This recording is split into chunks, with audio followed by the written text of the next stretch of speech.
those entities like yourselves that have a terrific verticalized approach to your business, where the solution set that you offer is more than payments, it's a subset of what you offer to your merchant base, and where you're able to create this holistic journey and approach to your downstream merchants, it's something that we can't offer today. We do a piece of the puzzle, and so being able to leverage what you all do, add a piece to it, giving you really the keys to the kingdom, if you will, and which allows you to also add all your other value-added things.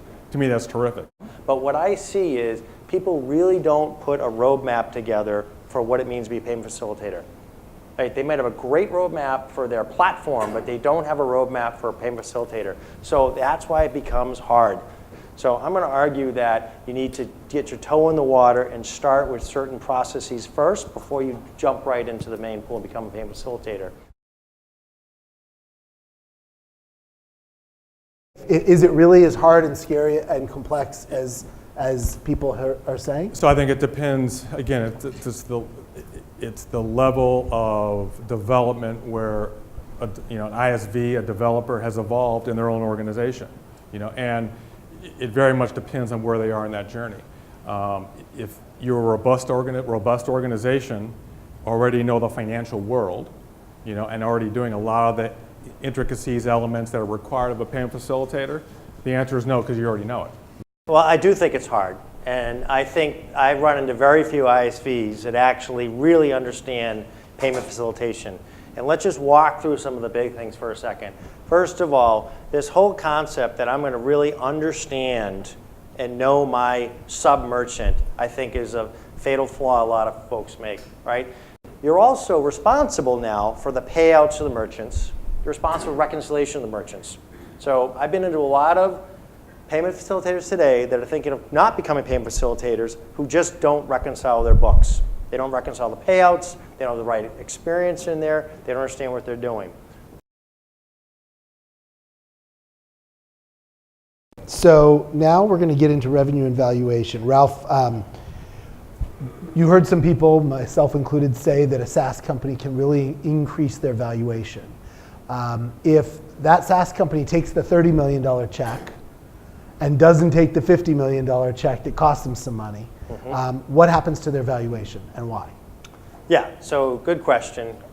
What happens is right now, whether we like it or not, the value of payments, because of the market being so hot, is valued a little bit higher than other software platforms, right? Some payment companies are getting valued at 7, 8, 9 times revenue.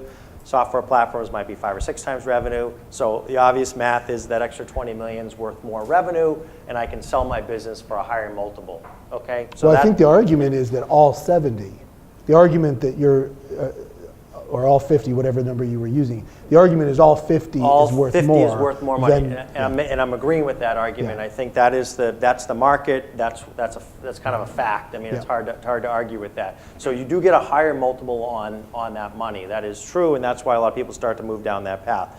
My argument back is I don't think people really are assessing the risk that you're taking with that extra higher valuation. So it's really a modeling exercise you have to do and go through and say, is it worth it, the higher valuation versus the risk? Instead of going the valuation side, let me just talk about what we're seeing in the market. Look at, there's no question that we've had a lot of developers on the referral side of the house that are being, bought by PE firms. The first place they go is, you doing payments? No, let's do payments. So Mike, the story goes that control of the customer is a real benefit of the PF direction. And I want to challenge you, is that real? Aren't you back there pulling a lot of strings at Worldpay and doing a lot of stuff? How true is it? I think it is true.